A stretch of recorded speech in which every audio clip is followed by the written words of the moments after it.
Aski suma Arumakipanay, Takpacha, Kilatanaka, Cuyacanaka, Axamarcan, Kamidinacaro. Polifonías. Para hablar de la lengua y las identidades y las representaciones que hoy tenemos acerca del guaraní, nos encontramos con varios mitos. Raíces. Ser afroargentina, del tronco colonial, identificarse de esa manera, es una categoría política. Polifonías de Latinoamérica. La realidad áulica fue la que me llevó a trabajar en el diálogo intercultural. Voces de la educación. Soy una activista negra, candombera, defensora de derechos humanos afrodescendientes, lesbiana y feminista. Polifonías de Latinoamérica. Ciclo de entrevistas, reflexiones en torno a la educación y la interculturalidad. Polifonías de Latinoamérica.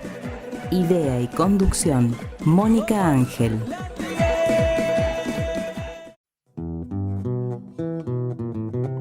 La educación intercultural es una educación que tiene que estar abierta a la escucha de los estudiantes, de los conocimientos de los estudiantes, de la diversidad lingüística, cultural, histórica, social de esos estudiantes para poder construir con ellos.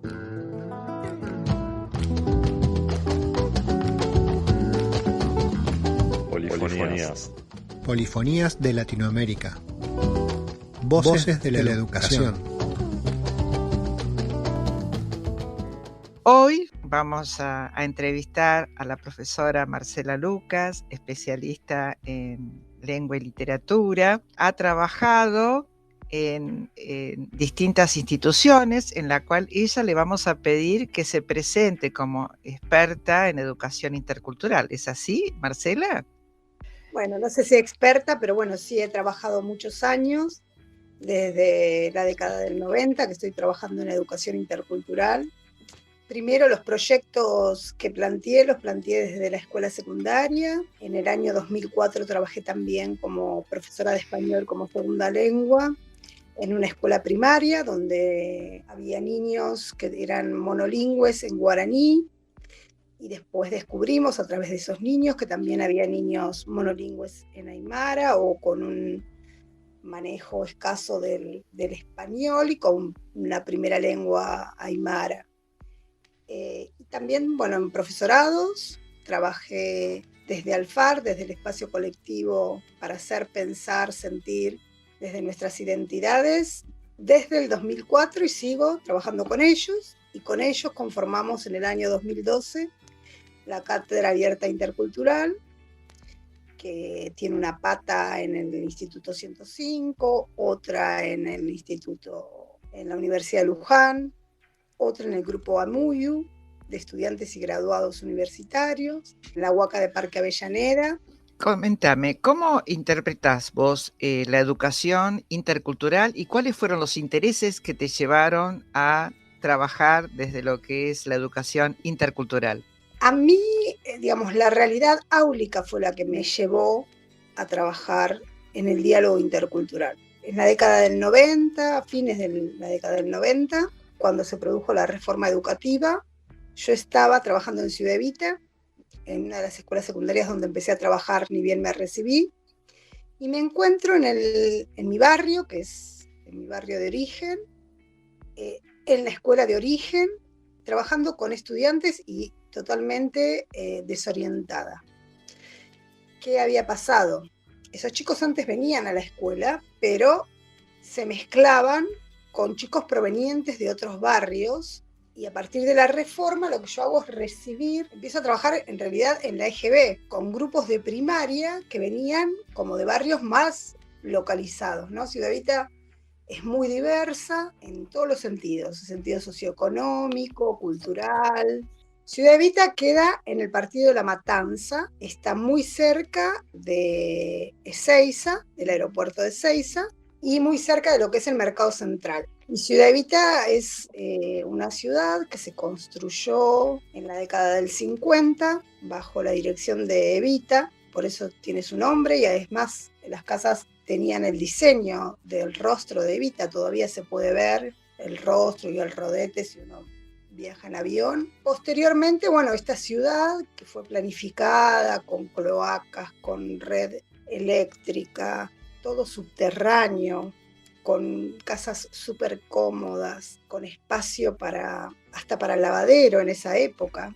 Bueno, en la década del 70 se construyen en Ciudad Evita 2 complejos habitacionales. Uno de ellos es el barrio interamericano de desarrollo.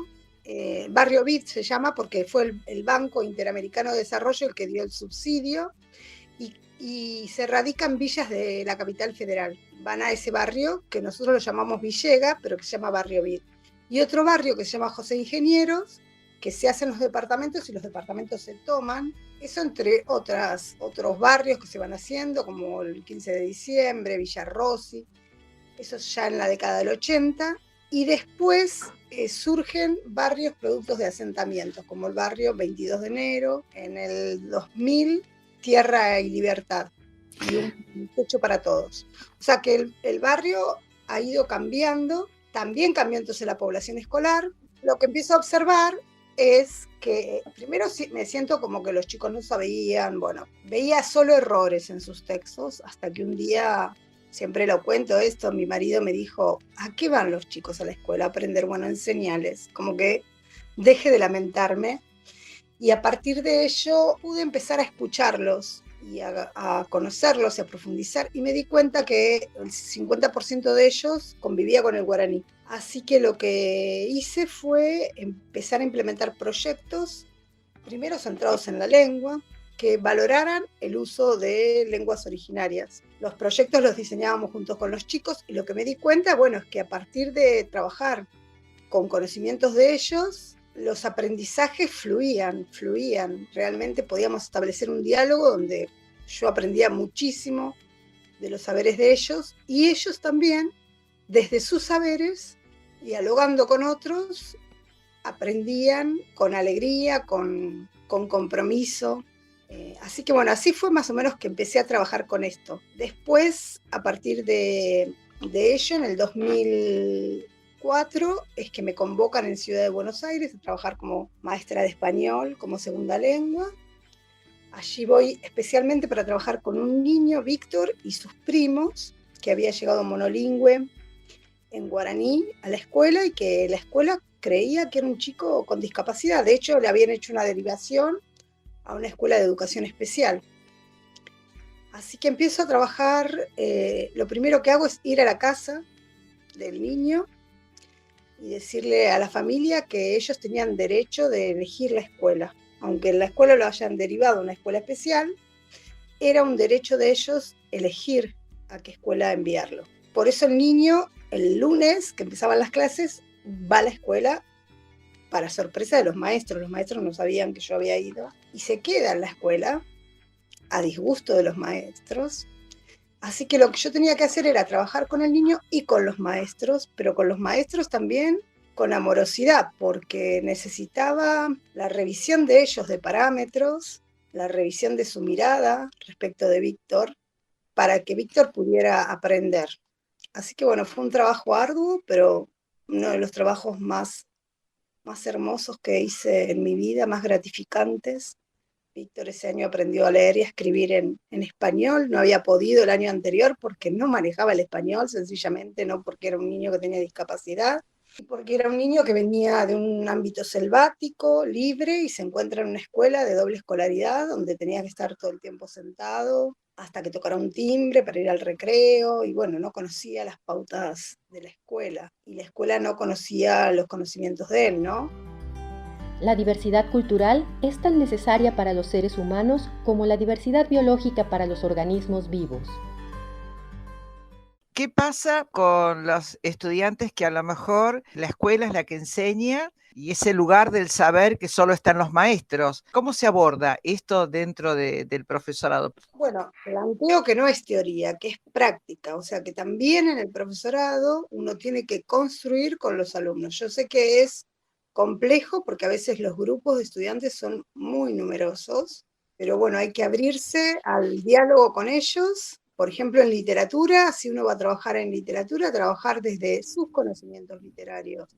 Como dice Laura Devetach, trabajar desde sus caminos lectores. Y esos caminos lectores son caminos amplios, que no son rectos, ni son un camino de acumulación, sino que se van construyendo con esos decires que nos constituyen como sujetos, desde las canciones con las que nos acunaron, con las que nos jugaron, hasta los relatos de nuestros abuelos, esa superstición que nos transmitieron, ese refrán que nos señaló desde pequeños. Entonces, también trabajar con ese acervo cultural que tienen los estudiantes y ponerlos en diálogo. Y se me ocurre que con sus maneras de leer, con sus maneras de sentir un texto literario, esto en relación a literatura, que es mi especificidad. En relación con matemática, bueno, tendrán que ver, creo que no hay una sola forma de hacer un cálculo matemático, habrá que ver, bueno, cómo abordan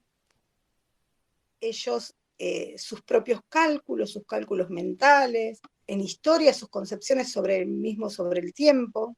En literatura también aparecen sus concepciones sobre la muerte, sobre la vida, su ideología. En la lectura aparece la ideología, así como aparece la ideología en el texto que estamos leyendo, en la propia lectura de uno. Y bueno, dialogar con ello, no invalidar. El maestro tiene que convertirse también en un aprendiz, y siempre revisar los parámetros desde los que uno construye conocimientos, ¿no? O sea, yo, antes de empezar con estas investigaciones, yo creí que las lenguas se construían todas de manera similar al español.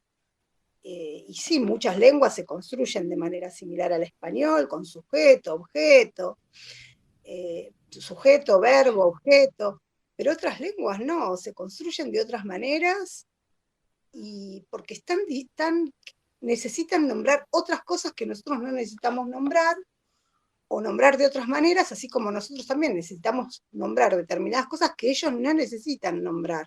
Y bueno, tuve que revisar muchos conocimientos míos, muchas matrices en este quehacer, y creo que la tarea del docente se trata de eso, permanentemente interpelarse a partir de los conocimientos de los otros, y construir también para modificar la realidad, ¿no? Porque si no estamos reiterando las desigualdades que se dan en la sociedad, las replicamos en el aula. La variedad estándar es la variedad lingüística de las clases privilegiadas. Entonces, cuando los alumnos no usan esa variedad estándar de privilegios, muchas veces se lo invalida, o sea, y todas las variedades lingüísticas son capaces de argumentar, son capaces de defenderse, de sentir, de emocionarse, y tienen que ser valoradas. Y trabajar con los alumnos también, que la variedad estándar es una variedad que se impone desde el poder. Ellos tienen que saberlo y tratar de conocerla y manejarla para poder ellos defenderse, pero no porque la de ellos no sea válida. La de ellos también es válida. 106.9. Una radio.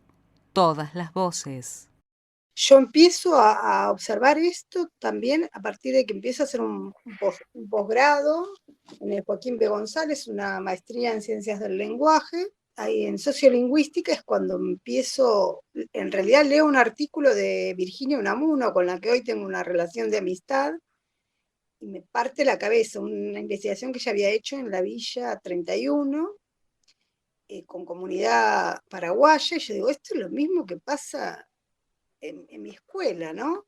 Y ahí yo hice una investigación sobre la convivencia de lenguas y cómo las variaciones que aparecían en zonas con alto contacto de lenguas español-guaraní, aparecían también acá en Ciudad Evita, ¿no? En el conurbano bonaerense. Y ahí también yo tuve que hacer un proceso importante de revisión de mis propias prácticas, ¿no? Porque yo primero veía como errores, como desvíos en el lenguaje, hasta que después lo llamé variaciones, y vi que esas variaciones convivían con otras, como por ejemplo, a veces la concordancia de género no se daba como nosotros la damos en español, y bueno, vi que el guaraní no requiere género, salvo para aquellas cosas que tienen sexo, mientras que el español requiere sexo para todo, ¿no? Acá la pared, veo la pared, y es femenino, el techo es masculino, el piso es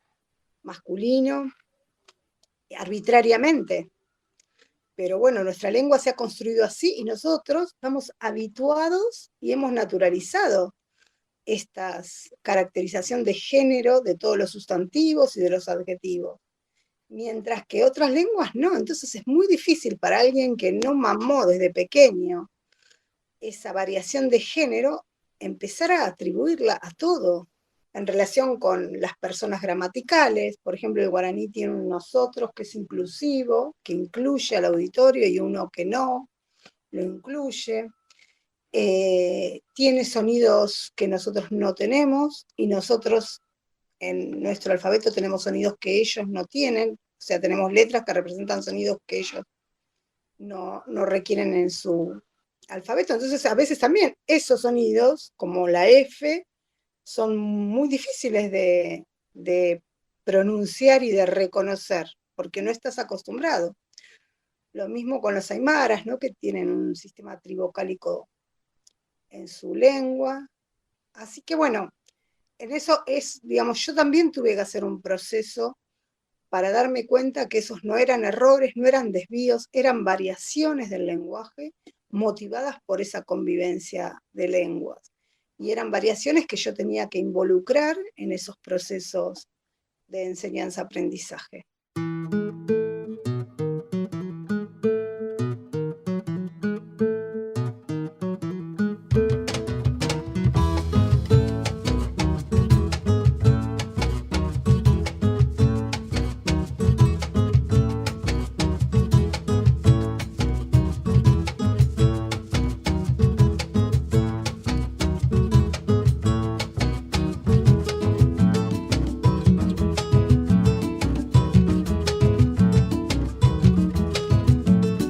Viajeras, novias leves del azul, con rumbo norte salpicando el cielo van. Y aquí mi río espejo muestra su vuelo, como si fuera un pañuelo que enero lavando está. Y aquí mi río espejado muestra su vuelo, como si fuera un pañuelo que enero lavando está. Hay un barquito que se amaca sin cesar, varias muchachas navegando por placer. Y allá a lo lejos, canoa de pescadores, son signos de sinsabores, qué distinto atardecer. Y allá a lo lejos, canoa de pescadores, son signos de sinsabores, qué distinto atardecer. Ya ve paisano, yo anido entre pajonales, pase si gusta compartir necesidades. Vida de pobre de esperanza se sostiene, doblando el lomo pa' que otro doble los bienes.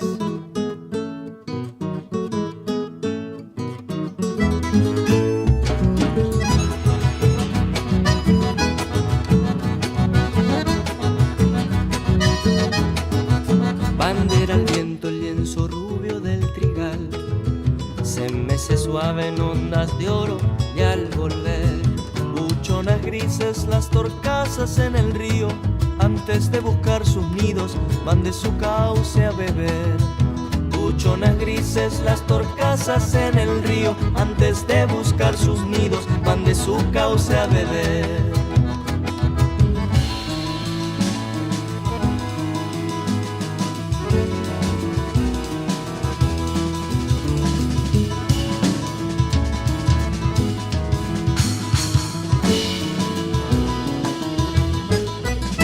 Una fiesta allá en la loma del Palmar, está cumpliendo años el hijo del patrón. Y en un bendito apretado entre las totoras, aquí abajo llora y llora el gurí del hachador. Y en un bendito apretado entre las totoras, aquí abajo llora y llora el gurí del hachador. Mire paisano, yo anido entre pajonales, hace si gusta compartir necesidades. esperanza se sostiene, doblando el lomo pa' que otro doble los bienes.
Y a mí me resultó interesante leerte una vez una producción que apareció en un libro que publicó la Universidad Nacional de Luján. Y si podés dar un poquito cuenta de una breve síntesis de esa producción con respecto a la educación intercultural desde lo que es también las leyes en la provincia de Buenos Aires, que algo comentaste, ¿no? Bueno, a mí esta tarea del aula, esta tarea que nació en una aula, en unas aulitas de la escuela de Ciudad Evita, me llevó a esta escuela de Capital. Después me convocaron para trabajar en el diseño curricular de educación inicial. Fue el primer diseño en el 2007 con la dirección de Patricia Redondo, era la directora, la actual directora de educación inicial, era en ese momento la directora también del nivel inicial, que dirigió el diseño, y se incorporó educación intercultural por primera vez en un diseño curricular en el 2007. Y después trabajé en el Ministerio de Educación. En el Ministerio de Educación, justamente, yo tenía un niño pequeño, que ahora ya es un hombre, pero en ese momento era pequeño, así que no quería viajar cuando me contratan como asesora, así que les pido quedarme en Buenos Aires, y entonces me proponen que yo haga el seguimiento de la provincia de Buenos Aires y Ciudad de Buenos Aires.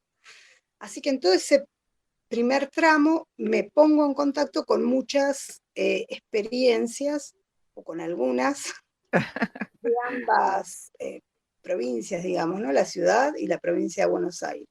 Y asesoro también para que amplíen las propuestas y para que implementen la modalidad de educación intercultural como prescribe la ley. Lamentablemente en la provincia de Buenos Aires solo en el 2007 hubo modalidad de educación intercultural con Sofía Tieste, y al año siguiente ya fue un programa, y así, siempre programas dependiendo de un sector o de otro, de políticas socioeducativas, pero nunca con la fuerza de modalidad como llegó a estar en el 2007. Ojalá que se pueda implementar en algún momento esto. Y después tuve la posibilidad de trabajar para la provincia de Buenos Aires 2015 y 2016. También la provincia de Buenos Aires es tan enorme que en ese momento la coordinadora del programa de educación intercultural era Alejandra López Comendador.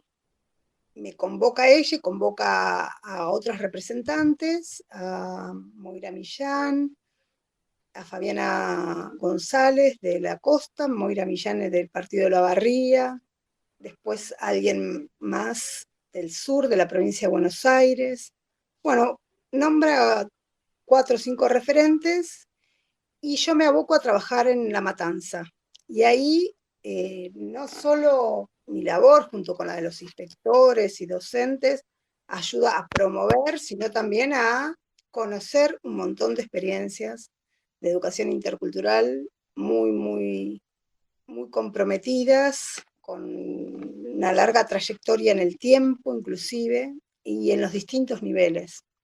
Así que yo digo, más allá de la ley, hay propuestas porque muchos docentes se replantean y ven las realidades de sus estudiantes y trabajan con ellas, con sus conocimientos, con sus historias, con sus deseos y por supuesto que también en diálogo con lo que prescribe el diseño curricular, que además prescribe esto. Bueno, ese trabajo de la revista de Polifonías lo que me sirvió es para poder sistematizar todas estas experiencias que yo he ido conociendo a lo largo de este tiempo. En Matanza hay un trabajo muy importante en educación de adultos. La verdad que los maestros de adultos y los estudiantes adultos trabajan muy bien en la mayoría de las escuelas.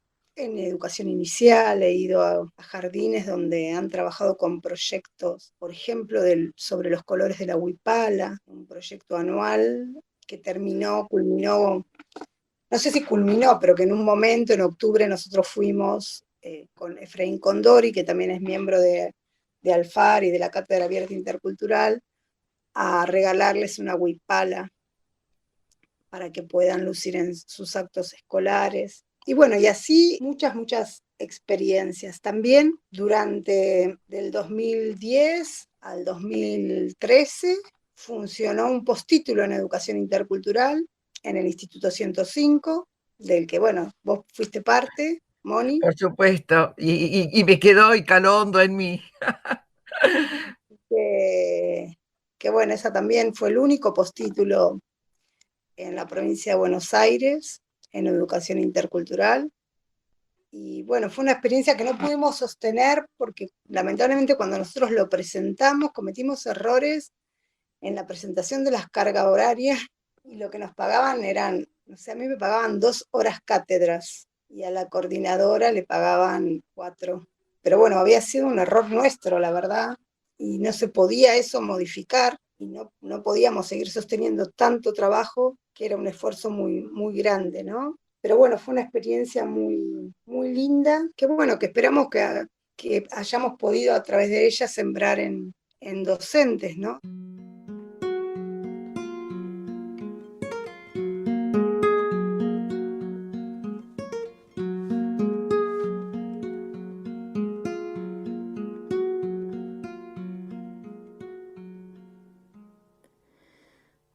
Una noche tibia nos conocimos junto al agua azul de Ipacaraí. Tú cantabas triste por el camino, viejas melodías en guaraní. Con el embrujo de tus canciones iba renaciendo tu amor en mí. Y en la hermosa noche de plenilunio de tu blanca mano sentí el calor que con tu caricia me dio el amor. ¿Dónde estás ahora, Cuñataí? Que tu suave canto no llega a mí. ¿Dónde estás ahora? Mi ser te adora con frenesí. Todo te recuerda mi dulce amor junto al agua azul de Ipacaraí. Todo te recuerda, mi amor te llama, Cuñataí.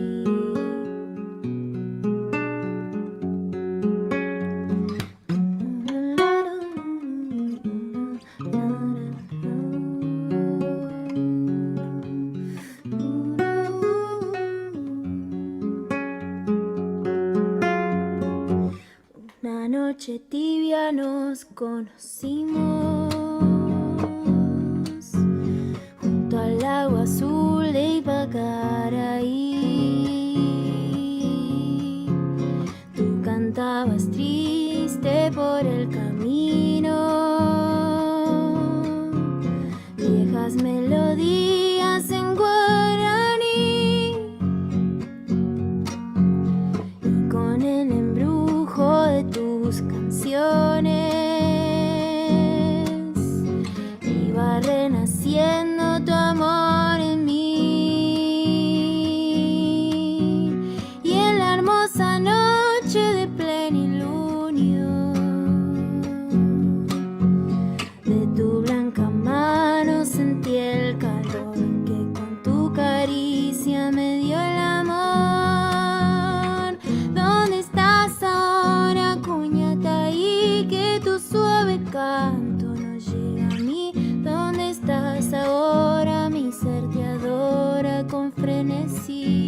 recién pensaba con vos al otro desde una relación asimétrica, esto está contribuyendo dentro del ámbito escolar a generar espacios más democráticos, me parece, ¿no? Porque esto que estás diciendo, de mayor igualdad, de inclusión, y cuántas otras cuestiones más que se puede reflexionar, y ahí te dejo a vos también, ¿no? ¿Qué pasa con el que es diferente? O nosotros somos diferentes. Digamos, eso también fue un proceso para mí, darme cuenta, no que ellos tenían una variedad lingüística, que yo también tengo una variedad lingüística. O sea, que todos hablamos variedades lingüísticas del español, más cercanas o menos del estándar, que el estándar además es una construcción absolutamente abstracta. Yo también tengo mis sistemas de creencias, que mi modo de conceptualizar el tiempo es una forma que he ido construyendo socialmente, pero que no es la única, que mis prácticas comunicativas tienen determinadas formas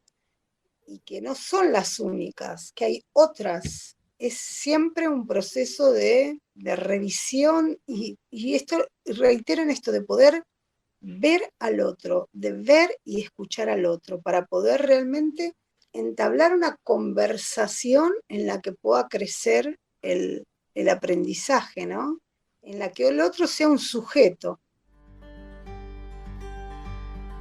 La cultura toma formas diversas a través del tiempo y del espacio. Ello manifiesta la originalidad de todos los grupos que componen a la humanidad. Les voy a leer 2 poemas, ¿te parece? Sí, cómo no, dale. Bueno, el primero es un poema de Julio Zavala. Dice: Cipriano, yo pienso que el alfabetizador no es solo el que enseña a leer libros de ciencias, historia, filosofía y de tantas cosas exóticas de que habla la gente. Hermano, yo pienso que alfabetizar es enseñar a leer en los ojos el dolor de los pueblos, la enfermedad de los niños, la angustia de la mujer que para en la calle, la tos del minero que escupe y mancha de sangre la estatua de la libertad neoyorquina. Hay que aprender a leer el hambre que toca la puerta, el frío que va por la calle, la oscuridad del que busca y no encuentra. Cipriano, yo pienso que primero debemos alfabetizar a los que saben leer libros, pero no saben leer el dolor de los hombres. Este es uno, que creo que esto es lo que, estas realidades de estos dolores de los hombres, o sea, la educación intercultural tiene que ser también una educación crítica de nuestra sociedad, para poder luchar para transformarla. Y este es otro poema de Tomás Segovia. Dice: por una vez podré decir, sin que haya nadie que me contradiga, que no es lo mismo el que desea que el que codicia algo.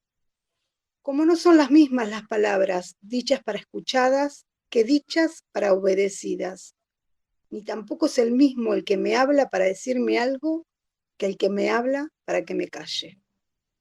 Así que bueno, nosotros tenemos la posibilidad de hablar para que el otro hable o para que el otro calle. Nosotros decidimos si vamos a querer conversar, establecer un diálogo real o un monólogo en el aula. Un monólogo de instrucciones, un monólogo de empobrecer, porque en definitiva también el docente se pierde de conocer otros mundos y otras realidades, y a lo mejor esos mundos son hoy, en un contexto de globalización y de pandemia, tan necesarios. Porque mira, ayer antes de ayer, escuchaba una exposición de una especialista en prácticas del lenguaje, muy linda la exposición, y ella decía, por ejemplo, que ella trabajaba con sus alumnos secundarios y que bueno, que los chicos estaban con la cámara apagada y que ella trataba de que los chicos prendan para poder mirarse a los ojos. Y yo digo, esta mujer tendrá en cuenta las realidades de los chicos en la casa, que por ahí están en un mismo ambiente porque no hay otro, la mamá cocinando, el hermanito correteando por ahí, el papá cosiendo en una máquina de coser. ¿Puede ese chico tener la cámara encendida para mirar a los ojos a esa profesora?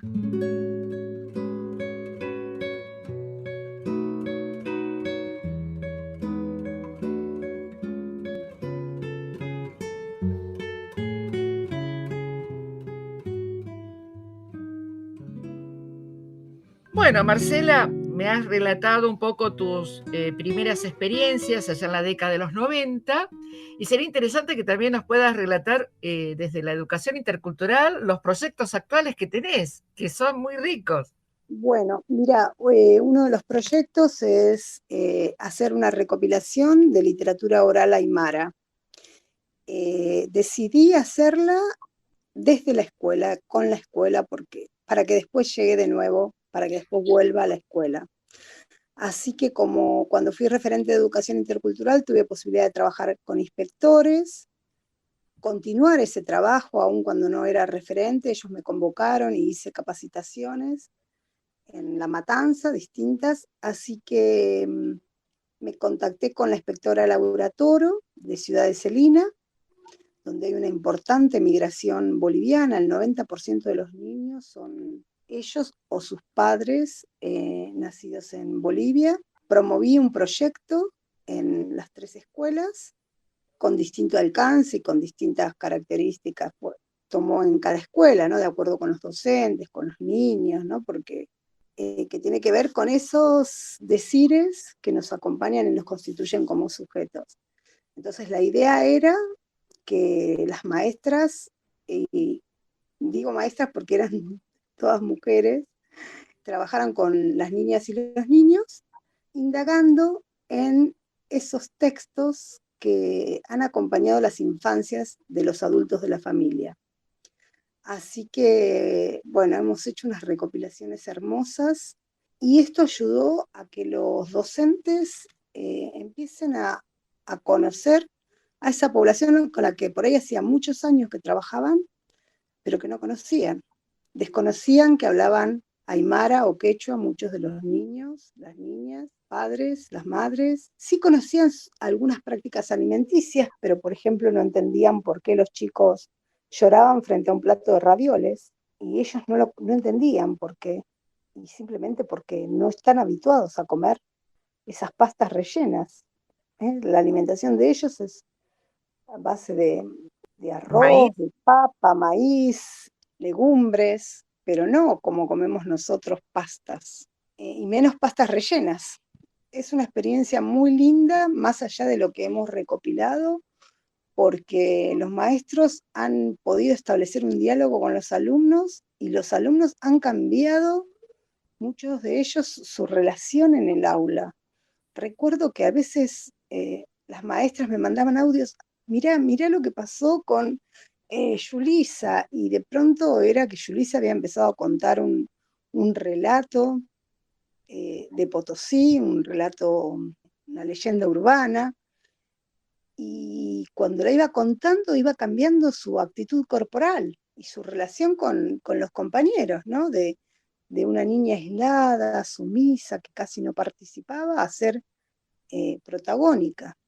O un niño la censura, o sea, la censura y represión que esa institución escuela representaba en ella, que le hacía sentirse diferente y que lo de ella a lo mejor no era valioso. Se me ocurre imaginar esto, Marcela. ¿Vos qué pensás? Sí, pienso que eso, estar silenciada.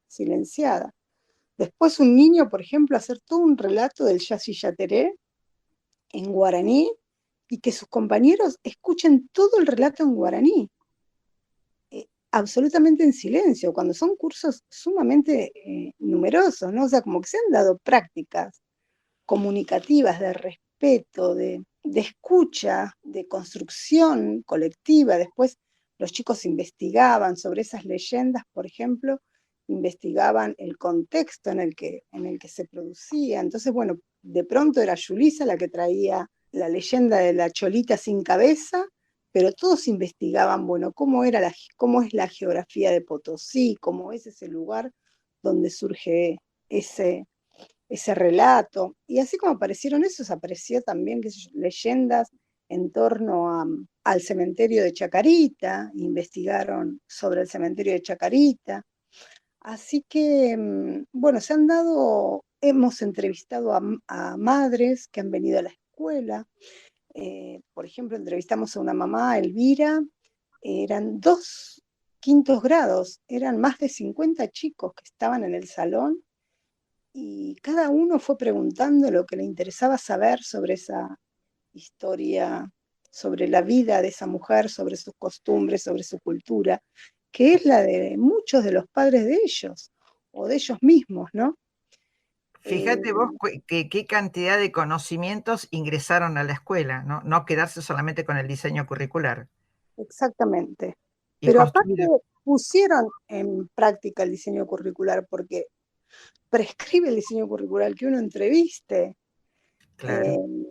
Y bueno, y la verdad que fue una experiencia muy, muy, muy placentera. Ahora en pandemia la continuamos con algunos docentes, así que bueno, seguimos trabajando y creo que va a seguir esto calando hondo para que sea una escuela más que incluya realmente los saberes de los niños y sus comunidades de orígenes. Y también los de los maestros. Yo digo, bueno, que ellos también hay, den cuenta de quiénes son, de cómo son, de que dialoguen su propia subjetividad con la subjetividad de los niños y las niñas.